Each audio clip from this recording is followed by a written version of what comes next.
Sejam bem-vindos ao podcast Pode Tá. É um prazer ter você aqui. Hoje o assunto é de suma importância para pastores, para líderes, para você que é cristão, ok? O assunto de hoje é liberdade religiosa, intolerância religiosa e a questão da ideologia de gênero na escola. Só para você ter uma ideia do que você vai ter aqui no nosso podcast, o pastor tem direito a não realizar um casamento homossexual? O pastor é obrigado a abrir a igreja para a realização de um casamento homossexual? Os pastores podem ser presos por pregar a verdade da palavra de Deus? Olha isso.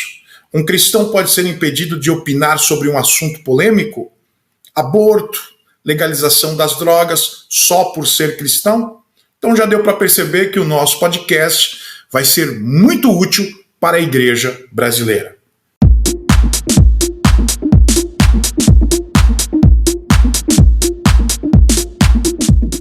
O meu convidado de hoje é o doutor Antônio Carlos Júnior. Ele é doutor em mestre em ciências da religião pela Universidade Federal de Juiz de Fora, especialista em ciências penais e em direito e relações familiares, graduado em direito e em teologia, autor de vários livros e coordenador de cursos voltados para o público cristão. Fundador do site Direito e Religião, www.direitoreligião.com.br. Eu quero convidar, já para estar com a gente, o doutor Antônio. Seja bem-vindo, meu querido. Obrigado, pastor Alexandre. Boa noite a todos. Ou bom dia, boa tarde, né? Não importa quando você estiver nos ouvindo. Mas que Deus abençoe a todos. É um prazer estar aqui, receber esse convite e poder contribuir alguma coisa aqui com a nossa discussão. Legal. Eu conheci o doutor através de um curso que eu comprei. Eu estou gostando muito. Ele vem também com um livro maravilhoso. Eu acho que todos os pastores devem fazer o curso e também ter um manual prático de direito religioso, um guia completo para juristas, pastores, líderes e membros. E vem com o curso. Fala um pouquinho do curso antes da gente começar o nosso papo. Então, a ideia do curso, na verdade, surgiu por conta de uma necessidade que a gente percebe de, por exemplo, dentro da faculdade de Direito, a gente não tem uma disciplina sobre direito religioso, né? Sobre a aplicação do direito para dentro da esfera religiosa, liberdade religiosa, organização de igrejas, etc. E a liberdade religiosa é um princípio constitucional, né, uma cláusula pétrea garantida pela Constituição. E o que a gente tem? Uma grande dificuldade de pessoas que não têm uma vocação religiosa entender o quão importante é a dimensão religiosa para aquele que é fiel, para aquele que pratica a religião. E, por vezes, o jurista vai acabar interpretando a legislação de modo a prejudicar a liberdade religiosa, e não para facilitar a liberdade religiosa.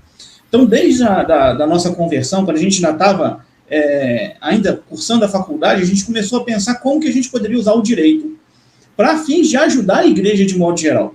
E aí toda a nossa pesquisa, tudo aquilo que a gente escreveu, os livros, etc., vão justamente nesse sentido. E aí a gente escreveu o primeiro livro, esse Manual Prático de Direito Religioso que o senhor mostrou, ele está agora na segunda edição, mas a ideia do curso surgiu para capacitar tanto os líderes de igrejas, quanto, olha, o que eu posso falar em matéria de liberdade religiosa? Como que eu organizo uma igreja? Como que eu construo um estatuto de igreja?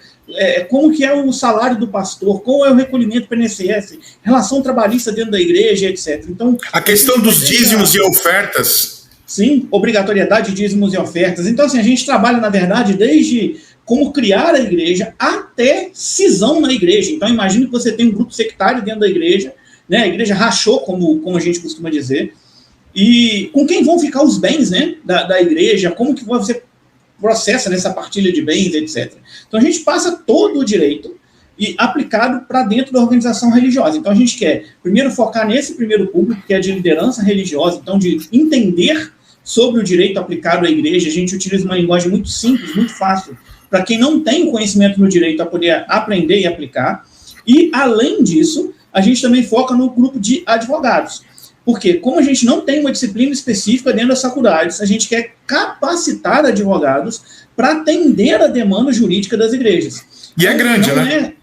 Demais, demais. A gente tem cada vez mais processos, a gente tem estimativa, né, em torno de 500 mil templos religiosos do Brasil, algo mais ou menos nesse sentido. Sim. Então, imagine que são 500 mil estatutos, 500 mil regimentos internos, e onde estão os advogados para poder atender essa demanda toda, né, tanto sobre o aspecto preventivo, quanto depois num processo judicial.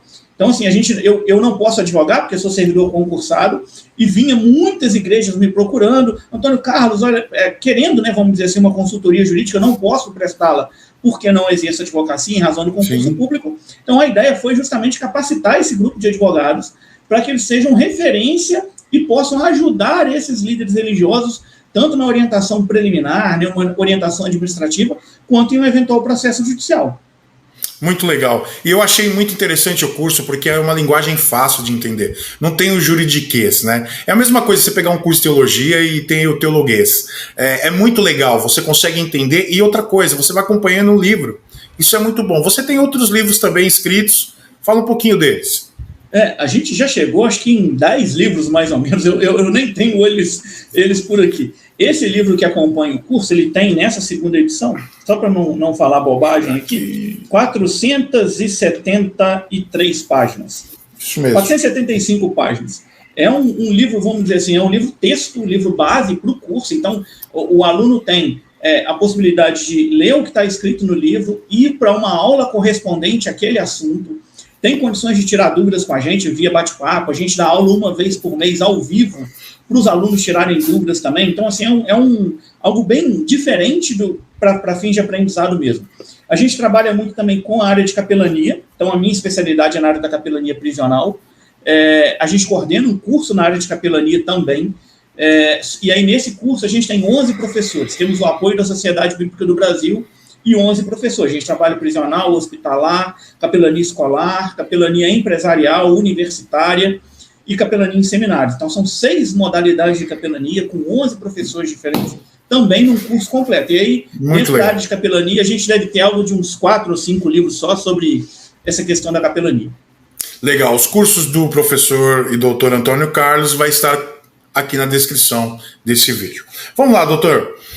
Antes de entrar nas polêmicas... Vamos tirar o doutor? Vamos. Então tá bom, tá maravilha. Tá bom. Rapaz, eu preciso treinar, porque depois eu vou estar em audiência. Não esquenta a cabeça com isso não. Vamos lá, Antônio. Então tá bom, meu irmão. Pode ser um irmão, então? Pode ser, né? Claro. Nós somos irmãos, né? Vamos lá. Vamos falar um pouquinho, antes de entrar das polêmicas, né, que a gente tem algumas aqui, e eu tenho certeza que você vai responder. Vamos começar com alguns conceitos em relação à liberdade religiosa, Estado laico. O que a gente escuta por aí você não pode opinar, você é cristão, você tem valores judaicos cristãos, então como é que você vai opinar sobre aborto? É claro que você vai ser contra, liberação da maconha, quer dizer, tem muita gente que diz que o cristão não pode opinar sobre esses assuntos. E aí? Como é que fica essa questão jurídica? Posso ou não opinar sobre esses assuntos como um cidadão? Não só pode, como deve, né? É isso aí. A questão fundamental Estado laico é unicamente um Estado que não tem religião oficial. Ponto. Esse é o conceito de Estado laico. Estado laico, então, é um Estado que não tem uma religião oficial. Se ele não tem uma religião oficial, ele não pode, por exemplo, fundar uma igreja. Não pode, por exemplo, o presidente do Brasil dizer assim, olha, agora a gente o Brasil adotou essa igreja. Todo mundo tem que pertencer a essa igreja. Isso não pode dentro do Estado laico. Só que Estado laico, e aí essa é uma questão interessante, né, que o senhor comentou, todas as vezes que o cristão vai... Não, vamos tirar o senhor também. Boa. Vamos tirar o senhor, não dá não, vamos lá. Boa. A questão todas as vezes que o cristão vai se posicionar em algum debate público, seja um debate político, um debate de valores, um debate qualquer que seja ele, as pessoas já querem dizer que ele não pode falar pelo fato de ser cristão. E aí a bandeira que levantam o Estado é laico. Como se Estado laico fosse sinônimo de um Estado que rechaça a religião, que quer jogar a religião para debaixo do tapete, etc. Então, o que a gente precisa dizer? Primeiro, Estado laico é um Estado que não tem religião oficial. Isso não significa que o Estado laico seja um Estado ateu. Neutro.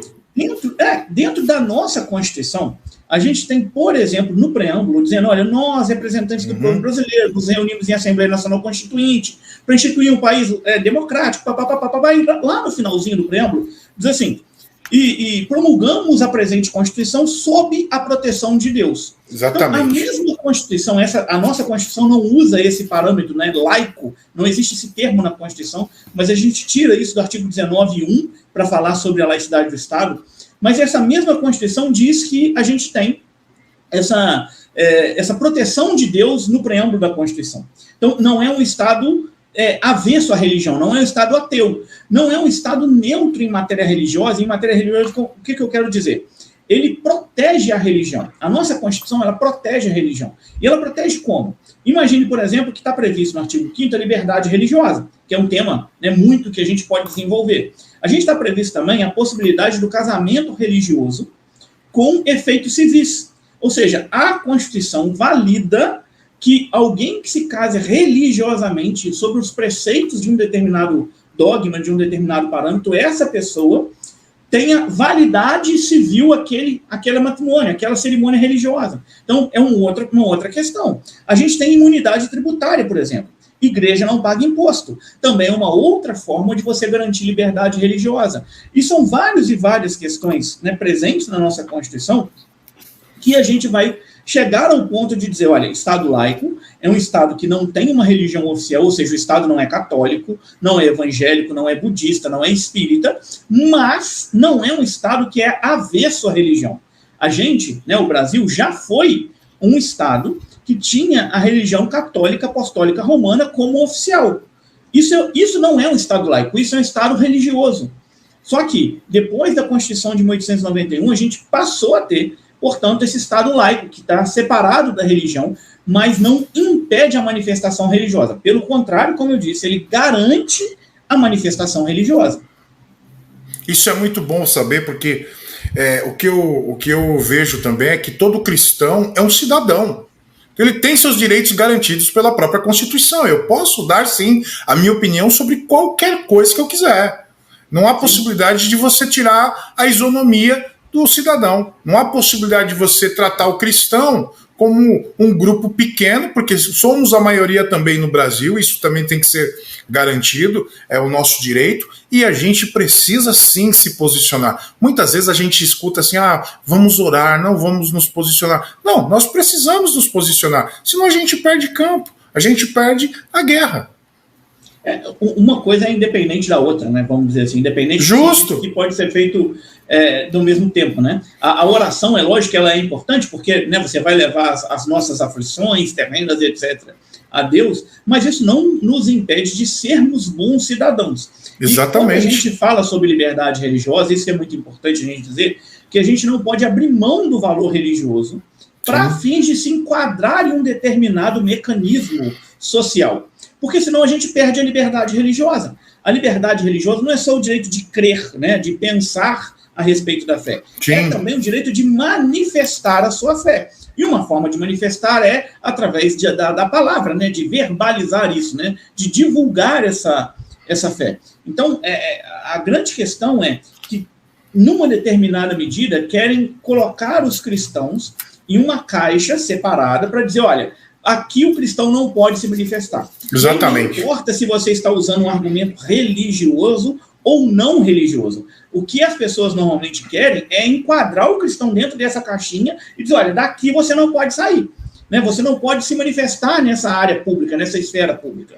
E a gente tem, só para ficar muito claro para a gente, dentro da nossa Constituição, que diz que o Estado não pode ter uma religião, essa mesma Constituição, no artigo 19, inciso 1º, diz o seguinte, olha, a gente não vai, né, ter a religião, uma religião oficial, mas é possível a colaboração de interesse público entre o Estado e as religiões. Ora, quando que a gente tem colaboração de interesse público? Eu paro para pensar, ressocialização de preso, né? Vou falar um aspecto de capelania, né? Quais são as entidades que estão preocupadas com ressocialização de preso? São os cristãos. Né? Você não pega nenhum outro grupo minoritário, o grupo LGBT, o grupo negro, o movimento negro. Esses grupos não estão dentro dos presídios. E aí eu não estou fazendo nenhum juízo de valor, eu só estou trazendo um fato. Os grupos LGBTs, grupos negros, não estão dentro dos presídios. Exatamente. Dentro do presídio você tem LGBT. Dentro do presídio você tem negros. E por que esses grupos não estão lá, então, para dar esse suporte? Porque isso não dá ibope. Não dá ibope cuidar de gente ruim. Quem quer cuidar de gente ruim, quem quer levar uma mensagem de transformação, é a igreja. Especificamente a igreja evangélica, que ocupa hoje 85%, 90% do quadro de capelania dentro dos presídios. Isso é uma forma de você entender a colaboração de interesse público. Por quê? Imagine que você tem a ressocialização do preso, isso logicamente abarca essa noção de interesse público. Dentro de uma área que a igreja vai atuar dentro de uma escola, por exemplo, você ensinar valores como perdão, como respeito às autoridades, respeito aos pais, etc. São valores que são valores cultivados pelo próprio Estado. O Estado não é neutro, né, como já foi dito. O Estado persegue alguns valores. E a igreja é capaz de fazer com que esses valores sejam cada vez mais perpetuados, sejam cada vez mais difundidos dentro dessa sociedade. Então está aí uma possibilidade de a igreja ser parceira do Estado nas áreas em que há interesse público. Então, imagine, não é um Estado, então, que joga a religião para fora. É um Estado que chama a religião, dizendo assim, religião, vem cá me ajudar, porque eu não dou conta de resolver tudo sozinho. E o problema é que a mídia não vê isso, né? Ela sempre olha para a igreja como a vilã dessa história. Então quer dizer, a igreja que faz isso, a igreja que faz aquilo, e os pastores são todos ladrões. Quer dizer, eles não reconhecem o trabalho social que a igreja tem, que ajuda o Estado. Não, e dentro desse quadro, assim, eu fiz mestrado e doutorado em ciência da religião pela Universidade Federal de Juiz de Fora. E aí, se você pega para ler os textos que são produzidos dentro da ciência da religião, você vai ver basicamente o seguinte, olha, cristão não vale nada, pastor é tudo picareta, pastor está afim de dinheiro das pessoas, está afim de fazer um conchavo com Jair Bolsonaro para ganhar um benefício, sei lá, das quantas, etc. Não importa, a igreja cristã, especialmente os protestantes, são sempre taxados de retrógrados, moralistas e etc. O pastor só quer dinheiro, esse tipo de coisa. Aí você vai para as outras áreas, outros tipos de pesquisa de religiões minoritárias, como o espiritismo, que não é assim, tem alguma expressão, mas é ainda minoritário no Brasil, como Seixonoye, budismo, Umbanda, Quimbanda, religiões de matriz afro. Você sempre vai ver essas pesquisas falando bem dessas outras matrizes. Então, não há também dentro da própria academia, e muito menos dentro da mídia como um todo, essa isenção, no sentido de que, não, a gente vai simplesmente relatar um fato. Por quê? Porque se quer sempre dizer que o crente está atrás de um objetivo X, Y ou Z, para dizer que o crente não vale nada, que o pastor é tudo, entre aspas, me perdoe a expressão, mas tudo safado, só quer saber de dinheiro e etc. E é verdade. Mas nunca vão falar a respeito dos benefícios que o evangelho traz para toda a sociedade. A gente não está nem falando de salvação do indivíduo, mas de mudança de uma estrutura social. O que o evangelho pode impactar dentro desse processo? Na realidade, eles querem o relativismo. Eles começam a trabalhar em relação a conceitos, universalismo, buscando assistência social como o parâmetro maior de todas as coisas. Só que, cadê os grupos militantes dentro do presídio?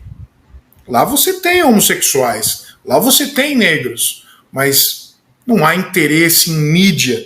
Eu tenho visto também que o número de processos transitado em julgado ultimamente, no sentido religioso, tem sido grande. No seu próprio livro que você escreveu aqui no manual, eu tenho visto as decisões desses processos, eu até marquei aqui, são processos recentes.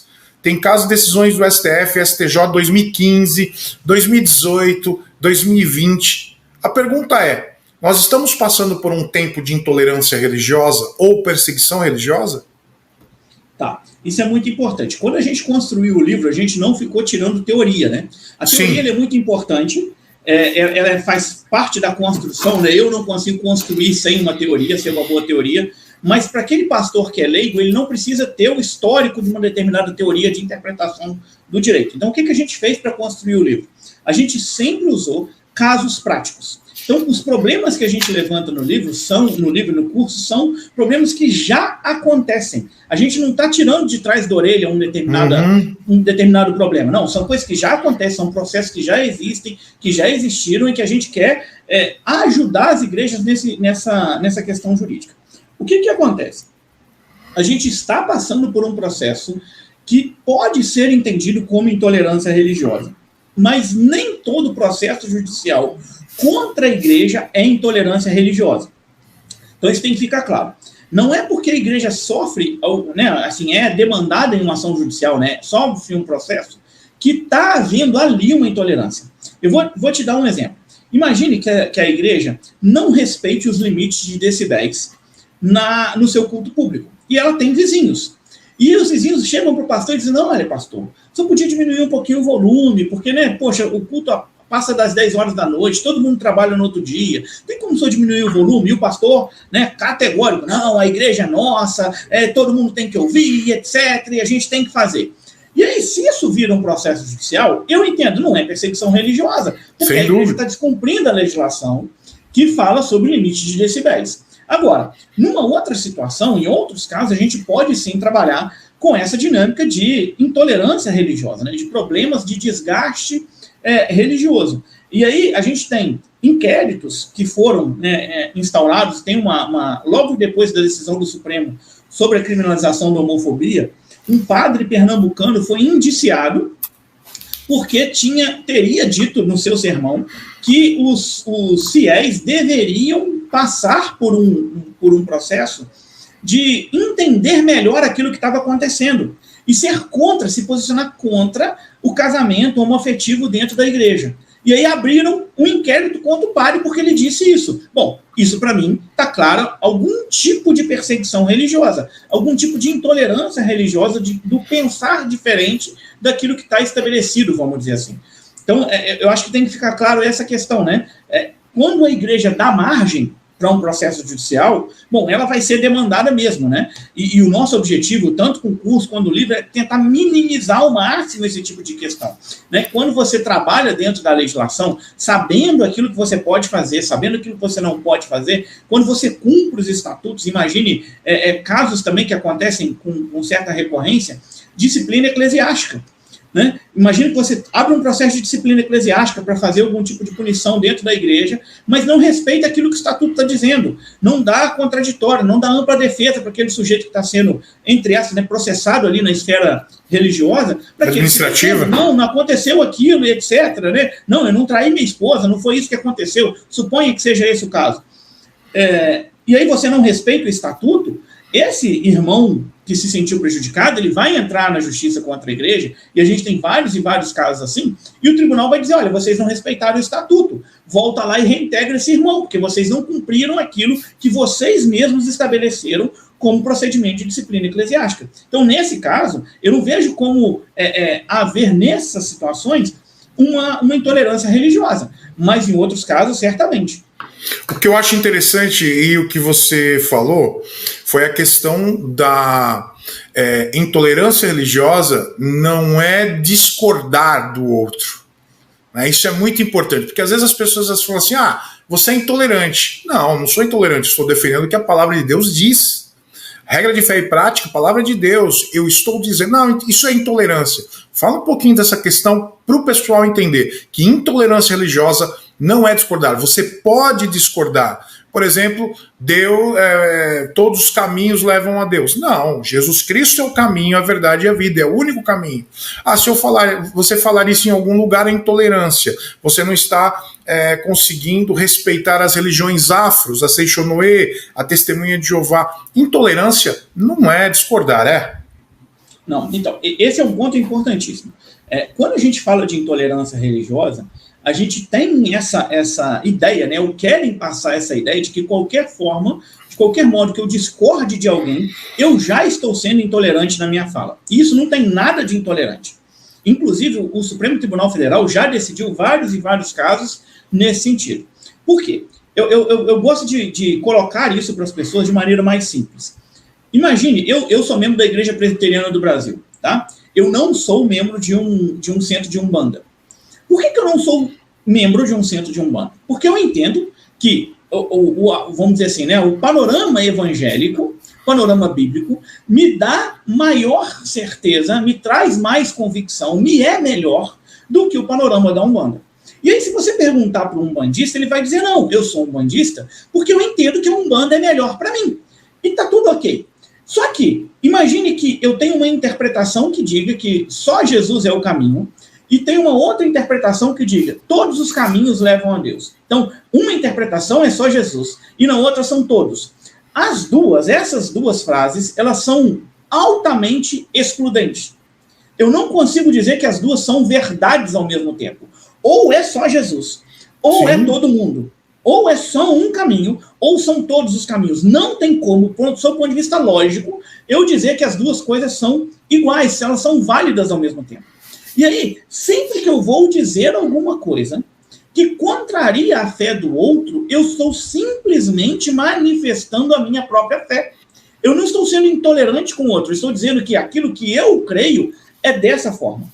Para que eu passe para o viés de intolerância, então, assim, uma primeira questão é, eu racionalmente estou dizendo que são coisas diferentes. Então, eu estou dizendo, olha, um caminho e todos os caminhos. Essas são coisas diferentes e aqui não há intolerância. Um outro ponto que também não é intolerância é dizer o seguinte, olha, a minha interpretação é melhor do que a sua.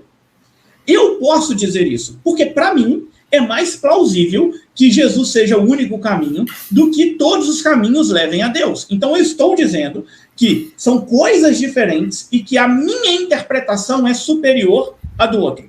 Isso também não é intolerância.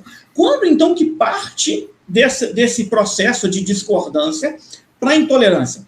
A partir do momento que eu disse, olha, a minha está certa, a minha visão está certa, e eu quero que você morra porque você tem um outro ponto de vista. Bom, aí é intolerância. É desejar o mal para o outro porque ele não pensa igual a você. Por exemplo, o meu ponto de vista está certo e eu quero que destruam todas as imagens do centro de Umbanda. Bom, aí muda o panorama. Por quê? Porque eu estou falando sobre violência, sobre ameaça, sobre restrição de direitos do outro.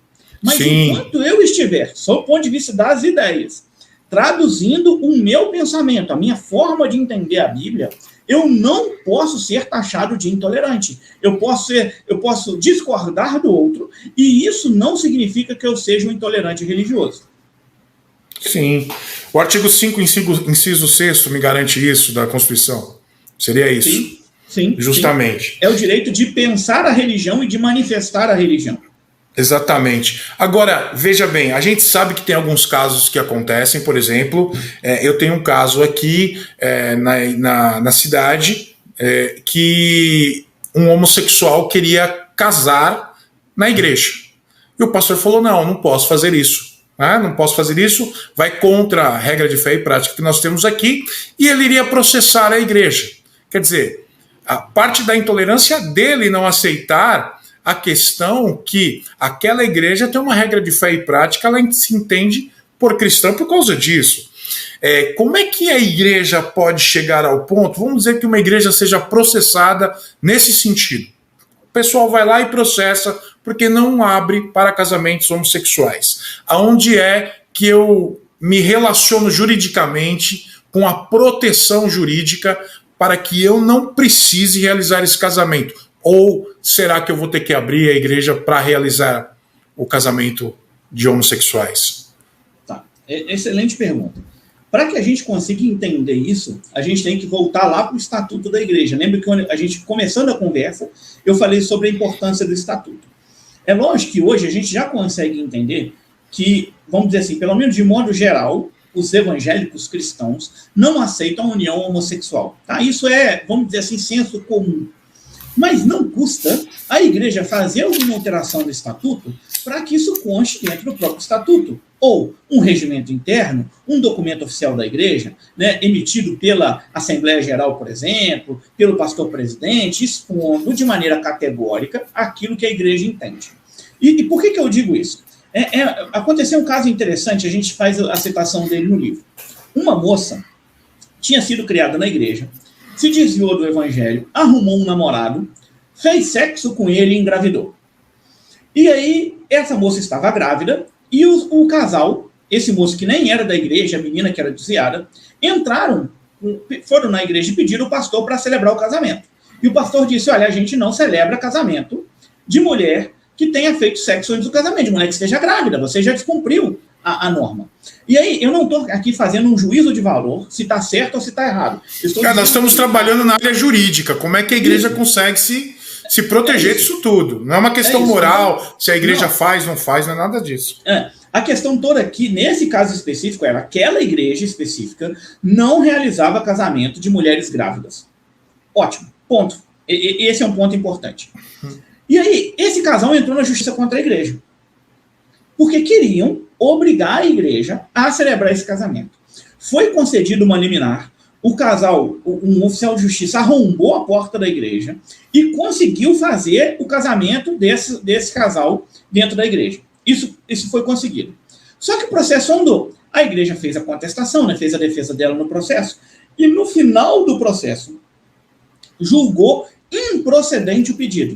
O que isso significou? O juiz, quando viu a defesa da igreja, entendeu que quem estava sendo intolerante, quem queria impor a sua perspectiva individual contra a perspectiva da comunidade, de toda a igreja, era o casal. Sim. O casal que não estava aceitando que a igreja tivesse aquele tipo de posicionamento. E a coletividade, a igreja, não tinha que se submeter ao capricho e à vontade do casal de celebrar aquele casamento. Então, no final das contas, no final do processo, a igreja foi absolvida e o casal foi condenado a indenizar a igreja, salvo engano, na área de R$50 mil, por ter constrangido a comunidade a celebrar aquele casamento. Exatamente. Então, essa questão, o que eu posso traduzir isso?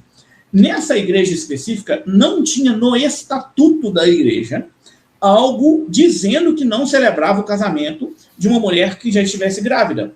Isso era uma interpretação que foi construída e foi provada dentro do processo, mas não tinha nada escrito, vamos dizer assim, para que isso fosse provado. Eu entendo que, se tivesse algo escrito, não teria conseguido eliminar. É a mesma coisa do casamento homossexual. Se eu tenho algo escrito, taxativo, dizendo que na nossa comunidade não se aceita o casamento homoafetivo, é muito difícil que algum juiz dê uma liminar ou condene a igreja a fazer um casamento. E se condenar, se houver esse tipo de procedimento, é muito provável que a gente consiga reverter isso nas instâncias superiores, no Tribunal de Justiça, no STJ, no STF. Por quê? Porque faz parte do, vamos dizer assim, do centro da fé daquela comunidade. Não realizar os casamentos homossexuais. Então, o que eu daria hoje de orientação, de maneira geral, para as igrejas?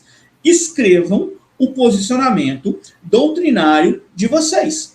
Tenha isso claro para as pessoas. A partir do momento que eu tenho claro no meu estatuto, a regra que eu sigo é essa, a interpretação que eu tenho é essa, dificilmente você vai ter um juiz dando uma liminar ou condenando uma igreja contra essa manifestação escrita e clara da igreja.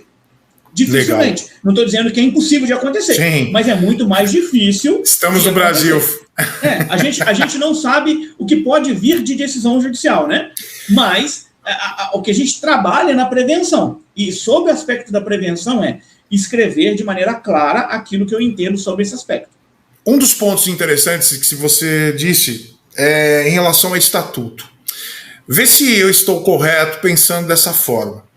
Eu posso chegar a dizer que a regra de fé e prática, ou a prática de fé daquela igreja, né, ou aquela igreja se move pela regra de fé e prática de 2 Timóteo capítulo 3, versículos 16 e 17, porque aí eu englobo todo o ensinamento da palavra de Deus quando ela diz, e eu cito isso dentro do estatuto, por exemplo, a regra de fé e prática para que você seja membro, para que você participe do corpo aqui, do hall de membros, seja lá qual for, tem que estar baseada, ou você tem que aceitar a 2 Timóteo 3, versículos 16 e 17, conforme princípios bíblicos, que diz que toda a escritura é inspirada por Deus, útil para o ensino, aí que vem o ensino para a repreensão, para a correção, para a educação na justiça, a fim de que todo homem de Deus seja perfeito e perfeitamente habilitado para toda boa obra. Se eu cito isso dentro de um próprio estatuto, a questão, por exemplo, homossexualidade, ou seja lá o que for, quando você vai chegar ao ponto de corrigir algum membro, chegar a disciplinar, eu posso usar a palavra de Deus como regra de fé. Ou você acha um pouco que fica um pouquinho mais solto isso? Se eu deixar só 2 Timóteo 3, 16 e 17, eu já amarro de modo jurídico o que a igreja pratica? como o seu dia a dia? Tá. Vamos dizer assim, amarra sem amarrar. Vamos dizer assim, melhor você ter 1 Timóteo 3, 16, 17 do que não ter nada. Sim. Mas ter só 1 Timóteo 3, 16, 17 não resolve o problema. E aí eu vou dizer por que não resolve. Porque você tem linhas de interpretação dentro da Escritura. Você tem uma igreja que tem determinada linha doutrinária, outros com outra linha doutrinária. Então, assim, o que é o ideal? O ideal é que a igreja tenha escrito aquilo que ela interpreta da Escritura. Então, a igreja interpreta, por exemplo, que homem é homem e mulher é mulher. Não se aceita dentro da comunidade transexuais. É uma questão que a igreja pode colocar. Pode colocar isso? Se ela aceita, se ela entende como pertinente. Por que ela pode? Porque é uma interpretação que ele está fazendo dentro da Escritura. Até porque o estatuto de uma igreja há pouco tempo não foi aceito, né? Ele não foi aceito por causa disso. Quer dizer, ele coloca no estatuto. Como é que fica isso, então? Então, esse caso específico, certamente a igreja vai fazer aquele procedimento administrativo, né, para o juiz diretor do foro resolver e vai conseguir ganhar. Por quê?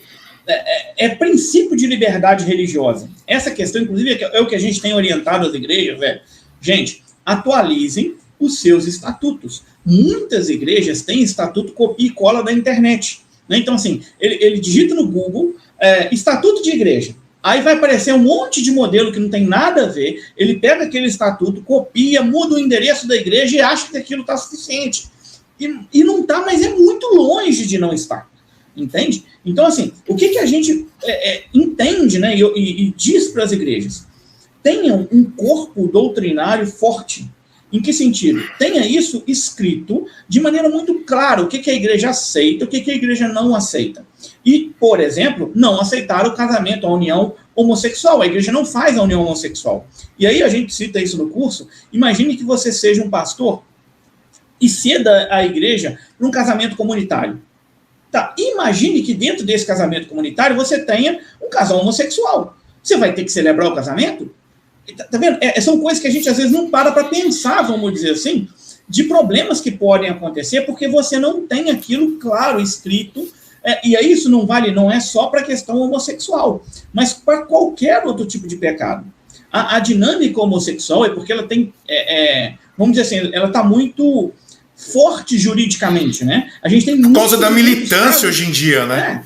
A gente tem muitos casos pipocando, vamos dizer assim, por conta disso. Agora, um sujeito que trai a mulher, dificilmente ele vai entrar na justiça para dizer, olha, não, traição não é pecado, não é muito bem assim, etc. Entende? Então, esse é o ponto, né? A questão da homossexualidade ela tem muito mais a ver, como o senhor mesmo disse, né, com a militância, ou seja, com esse processo de querer sempre levar as questões judiciais e processar as igrejas, e levar para a atuação de Ministério Público, de polícia, etc., do que efetivamente com a interpretação geral. Mas o que eu recomendaria é, escreva num papel, num documento oficial da igreja, seja num regimento interno, promovendo uma alteração do estatuto, algo do gênero, para que isso fique muito claro. Olha, a posição da igreja é essa. Né? Eu acho que o estatuto é o que comanda todas as coisas. E deixar muito claro o que aceita e o que não aceita. Sim, sim. E aí o grande problema é não abrir exceção, né? Porque se você abrir exceção, você está perdido. A mesma coisa vale para a disciplina eclesiástica, né? Então imagine que você tem... a igreja tem um procedimento de punir o adultério, tá? Imagine que você tenha isso. Aí você teve um adultério na igreja, que foi da filha do fulano de tal, que é membro fundador da igreja. E aí a igreja finge que não viu aquilo, que não está sabendo de nada e não faz a punição. Aí acontece um outro caso de alguém que não é filho do fulano do Beltrano e faz a punição. Meu irmão, você está dando um tiro no pé para tomar um processo judicial por discriminação. Sem dúvida. Você teve um outro caso, na mesma circunstância, que você não abriu a disciplina eclesiástica, porque era filho de fulano, filho de Beltrano, não importa o que seja. Mas então, assim, o que você tem que ter é a lógica da escritura, que é, as situações têm que ser resolvidas prioritariamente dentro da própria comunidade. E não importa se é o apóstolo que está fazendo alguma coisa errada, porque quando Pedro vai fazer uma certa gracinha, vamos dizer assim, numa determinada comunidade, Paulo chega para ele, Pedro, não estou te entendendo, meu amigo. Mano. Só porque você não está comendo com o pessoal aí que não é judeu, só porque os judeus chegaram agora, não estou te entendendo, não é assim que funciona. Então, assim, se nem os próprios apóstolos não deixavam de ser repreendidos, que dirá os membros das igrejas quando faziam algumas coisas de errado, né? Paulo, escrevendo as suas cartas, fala direto sobre isso, né? Sobre esse processo de disciplina que é necessário para a vitalidade da igreja. Senão, a gente sabe que dentro da igreja existe o joio e o trigo, senão o joio fica maior do que o trigo e vai secando o trigo todo e toma conta, né? Então, assim, deixa de ser uma igreja para ser algum tipo de outro agrupamento de pessoas. E abre jurisprudência, né, para as pessoas fazerem o que quiser. Depois, o cara fez, por que eu não posso fazer? O filho do outro fez, o filho do pastor fez, e aí vamos continuar fazendo. A questão do estatuto, ela também consegue proteger o pastor nas pregações, porque muitas vezes o pastor, ele, por exemplo, ele pode dizer contra o adultério. O adultério hoje já, dentro da lei, já foi deixado de lado. A gente sabe disso, perdeu, tá tudo bem, não vamos lá, não tem problema nenhum não. Mas olhando para nossa... Não precisa mais discutir isso, né? Isso, não precisa mais, não perde nada, pode adulterar, pode estar tudo bem. Tudo bem, tem as suas exceções, ok. Mas, vamos lá, a questão dentro da igreja, o pastor, dentro de um estatuto, quando ele cita essas questões, toda que você disse, ele está protegido em suas pregações também? Agora, o que o pastor não pode fazer em cima de um púlpito, numa pregação, que um membro pode chegar a dizer assim, olha, fui atacado, isso é intolerância? Então, vamos lá.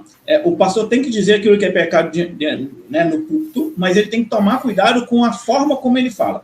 Imagine que tem gente aqui nos ouvindo. Só um parecer aqui pro pessoal que está me assistindo, fala assim, nossa, esse pastor é liberal demais. Não, gente, eu estou fazendo as perguntas para o doutor Antônio para que ele responda, entendeu? Vocês sabem a minha posição sobre adultério, sobre homossexualismo, qualquer coisa vai lá no canal Influenciando Gerações, que é um canal parceiro que eu tenho, só ver lá alguns vídeos. Vocês sabem muito bem como eu faço, só que hoje eu tenho que fazer perguntas para o doutor Antônio. E deixa o doutor de lado. O Antônio é aqui com a gente, tá bom? Para que vocês também tenham um conteúdo agradável e importante para a vida da igreja também. Vamos lá. Sim, vamos lá. Qual que é a grande questão? Imagine que tenha pessoas agora nos assistindo e aí e a gente esteja numa roda, tá? E aí dentro da igreja o pastor diz assim, olha, irmãos, a gente tem que parar com essa mania de permitir os adultérios dentro da igreja. Isso é condenável. A gente não pode permitir adultério dentro da igreja. Inclusive, tem uma pessoa dentro dessa roda, de barba, de camisa preta, com fone de ouvido branco, que está traindo a esposa. Bom, ele está falando que sou eu, entende? E a questão toda uma coisa é eu falar contra o pecado, isso de modo geral. Outra coisa é eu, numa pregação, apontar o dedo, olha, é aquele irmão ali que está fazendo coisa errada. E aí, por que eu estou querendo dizer isso? Num processo de disciplina eclesiástica, eu vou dizer que é aquele irmão ali que está fazendo coisa errada. Mas aí eu vou seguir o procedimento de disciplina eclesiástica que está previsto dentro do estatuto. Eu não vou usar o púlpito para fazer a disciplina eclesiástica. Não é assim que funciona. E aí eu vou te dar um caso que está citado no livro, que é muito interessante. Uma irmã chegou num determinado dia na igreja dizendo que Deus tinha revelado um negócio para ela. E a revelação que Deus tinha dado para ela era de que um determinado irmão estava traindo a esposa. Ótimo. Chegou na frente da igreja, a irmã era tida como profeta, etc. Chegou na frente da igreja e fez aquele escarcéu. Puniram o irmão. Só que não respeitaram a disciplina, né, o procedimento de disciplina, etc. Isso foi exposto para toda a igreja, colocado no boletim da igreja. Então, assim, pessoas que não chegavam na igreja, que não eram membros, tinham acesso ao boletim com o nome do sujeito, o que ele tinha feito, a punição que ele tinha tomado, e etc. E esse irmão entrou na justiça contra a igreja. E conseguiu provar no processo judicial que ele não tinha traído a esposa nada. Não teve nada disso. Isso foi a invenção da irmã lá, que tinha comido uma feijoada um dia antes de ter a revelação dela. O que aconteceu? A igreja foi condenada em um processo judicial a indenizar esse irmão por danos morais. Então, qual é a questão? Eu estou dizendo que eu não posso fazer a punição disciplinar de maneira nenhuma. Eu só estou dizendo que você tem que seguir um trâmite para você fazer as punições disciplinares. Isso não significa que eu devo parar de pregar contra os pecados, seja eles quais forem, seja a ganância, a mentira, a inveja, a prostituição, a lascívia, não importa qual é o pecado, não significa que você deva parar de pregar sobre ele, mas que você não aponte o sujeito para o qual você está dizendo. Quer um outro caso muito interessante? Se eu estiver falando demais, você me... Não, manda. Eu acho. Eu vou até convidar você para fazer uma outra live aqui. Você topa? Vamos fazer. Legal. Porque aqui eu tenho 2 assuntos aqui e eu acho que eu não queria misturar os assuntos, porque eu tenho certeza que a outra live vai ser bem, que vai falar sobre educação de filhos. E a gente vai falar sobre a questão de quem tem a prerrogativa de cuidar dos filhos, a educação na escola. Eu acho que isso aí vai dar uma live boa também. Então eu vou te convidar para a gente gravar de novo, ok? Pode ser? Falei no começo da live sobre esse assunto, mas nós vamos fazer aí a parte 2 com o Antônio, que está sendo uma benção. É muito bom. Mas o caso que eu ia comentar com vocês era o seguinte. Um irmão, ele tem uma ideia, vamos dizer assim, ele começou um procedimento dentro da igreja, e esse irmão estava tendo uma discussão ali dentro da igreja, vamos dizer assim, um princípio de cisão na igreja, entre o pastor e uma determinada liderança dentro da igreja. E aí começou-se a levantar um processo de disciplina, mas não o processo formal de disciplina eclesiástica. Aquele disse-me-disse, o pastor começou a falar mal daquele irmão para um outro membro, e aí ficou aquele climão dentro da igreja. E o pastor me chamou, um outro pastor amigo, para fazer uma pregação. E aí, não sei se você já ouviu falar das pregações encomendadas, que parece que o pastor contou toda a história daquilo que estava acontecendo dentro da igreja para o pastor que estava visitando.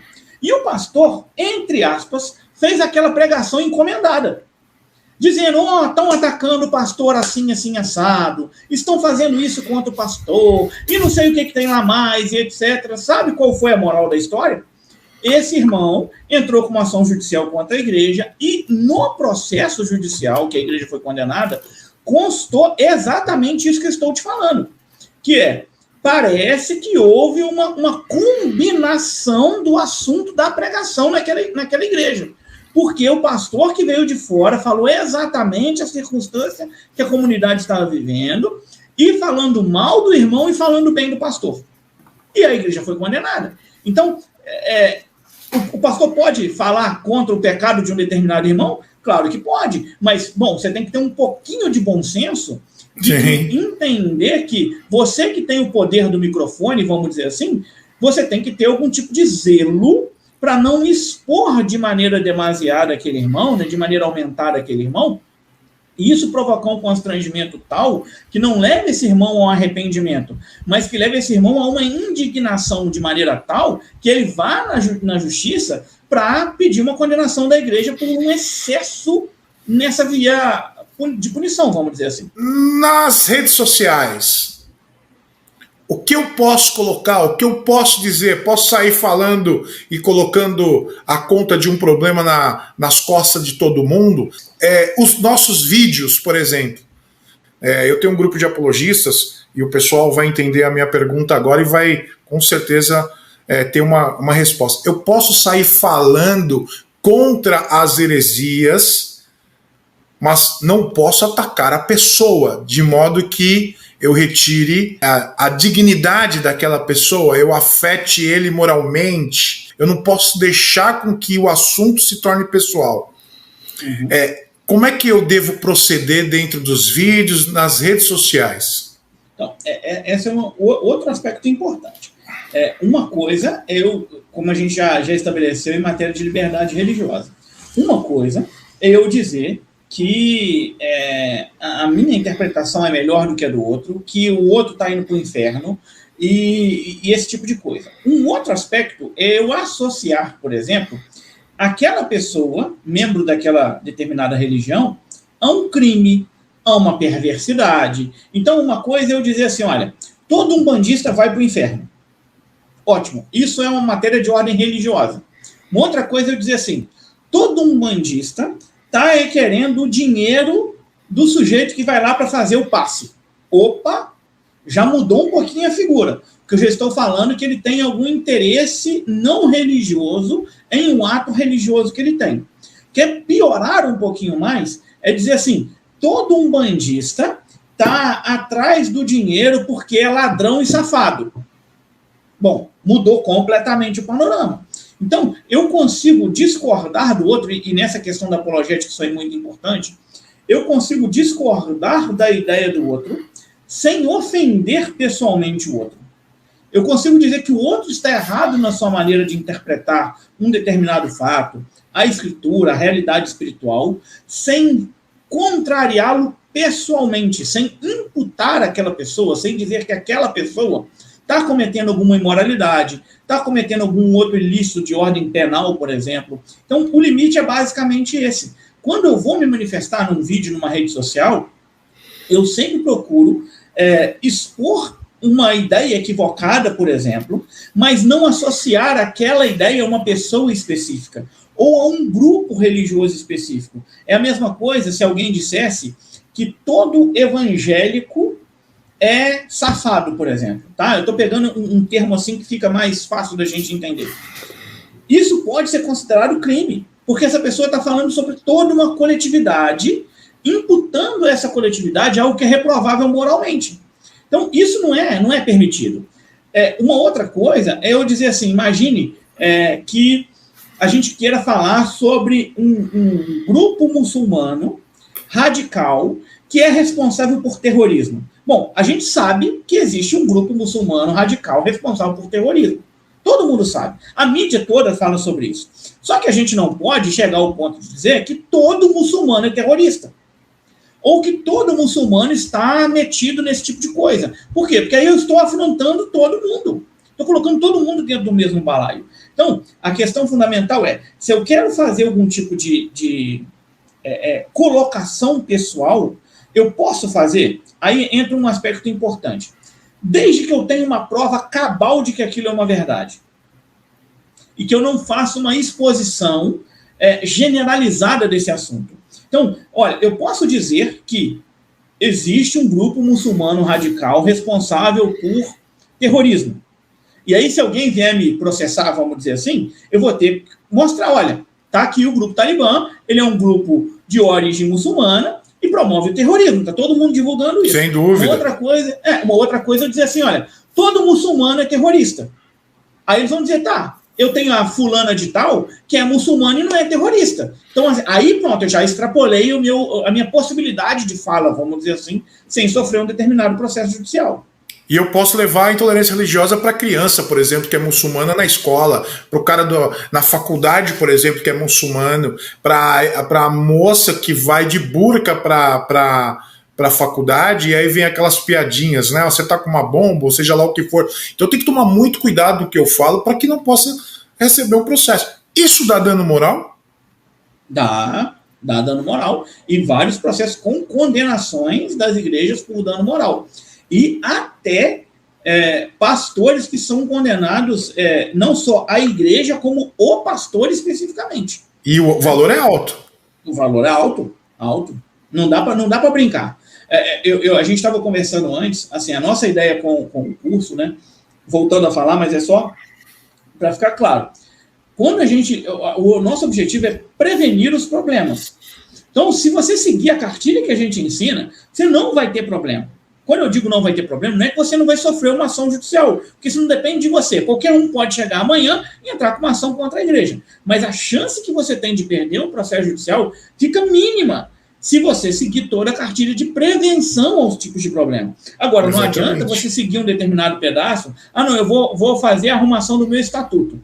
E aí eu vou para a rede social e fico falando bobagem, achando que isso vai resolver meu problema. Entende? Então, assim, você tem que ter um pouquinho de equilíbrio, né? De saber até onde você pode ir. E eu, particularmente, não me recordo de Jesus fazendo alguns tipos de imprecações, vamos dizer assim, pontuais e específicas para determinada pessoa, entende? Então, Jesus ia contra um sistema religioso coletivo, mas ele não chegava para o sujeito fulano de tal e falava assim, você aí, etc. Entende? Porque não era do feitio, vamos dizer assim, de se fazer desse tipo de forma, né? Então, eu penso que é prudência, né? Assim, uma palavra importante para as redes sociais é prudência. Especialmente, aí, se você me permite dizer, porque a gente está diante de um quadro em que parece que as pessoas querem pensar falas que acontecem dentro de cultos, dentro da igreja, em rodas que isso vai ser divulgado na internet de alguma maneira, e aí pinça uma determinada fala num contexto específico para dizer, olha lá, ó, sujeito é intolerante. Aí abre um procedimento no Ministério Público, abre um procedimento lá na polícia, para poder fazer uma investigação. Porque parece que estão querendo, vamos dizer assim, eu já sei que tem aquele tipo de problema na igreja, então eu vou... Parece que tem uma militância que fica ali ouvindo o culto para poder dizer, né, assim, achar alguma coisa que o pastor falou que pode ser tomado como intolerante. Então, tomar um pouquinho de cuidado não faz mal a ninguém. É isso aí. Bom, você topou eu voltar aqui. Bora. Vamos fazer o seguinte, vou encerrar por aqui essa primeira etapa, porque eu acho que foi muito produtivo, muito bom, e gravamos a semana que vem? Você vê comigo? Vamos ver, a gente marca. Vamos ver? Marca? Vamos fazer o seguinte, próxima live que a gente vai fazer em relação à área jurídica é sobre a questão da família. Como a família deve proceder em relação a seu filho que vai para a escola, tá? E ali ele recebe ensinamentos políticos, de esquerda, ideologia de gênero, seja lá o que for. E a prerrogativa de ensino é do pai, da mãe, ou a escola pode chegar ao ponto de dizer, nós temos aqui a direção do ensino do teu filho, eu posso ensinar qualquer coisa. Outra coisa que a gente vai discutir no próximo live, para a gente deixar o pessoal já com vontade de voltar, é o caso do pastor Jorge Linhares, da questão da escola, onde ele fez um vídeo com os alunos da escola, dizendo que Deus cria homem é homem, mulher é mulher e pronto. Ok, Antônio? Vamos fazer essa live? Maravilha. Top. Eu quero que você dê suas considerações finais nessa primeira e na segunda live a gente manda pau nesse assunto aqui. Maravilha. Bom, agradecer mais uma vez o convite, Alexandre. Foi uma honra estar aqui com vocês e a gente está à disposição. Quem precisar de algum tipo de questão, a gente tem também o Instagram, canal no YouTube, etc. Também tem os cursos, e assim, só com o conteúdo que a gente já posta lá nesses nossos canais, os conteúdos, né, gratuitos mesmo, não é para você comprar nada, mas assim, com o conteúdo que a gente já posta, você já consegue compreender muita coisa importante que vai facilitar o seu ministério. Agradecer a oportunidade e estar aqui à disposição de vocês. Deus abençoe. Amém, obrigado. Bom, pessoal, é o seguinte, essa foi a primeira live. Deu para perceber que é bênção. Você não vai perder o próximo. Outra coisa, quero convidar você para ir lá também no meu canal Influenciando Gerações, que ali eu volto a gravar a semana que vem já conteúdos apologéticos e teológicos, tá bom? O Influenciando Gerações, vai lá, se inscreve, clica no sininho. E se inscreve aqui também. Tá gostando? Deixa o seu like, o seu comentário. E outra coisa, você pode deixar a sua pergunta aqui no vídeo para que a gente possa fazer a outra live. Vai ser uma benção, tá bom? Se inscreve no canal, compartilha, é muito bom ter você. Lembrando que também os cursos do Dr. Antônio e também os links do canal do Dr. Antônio, cursos, vão estar aqui na descrição, tá bom? Deus abençoe, até o próximo Pode Tá. Deus abençoe, fique na paz.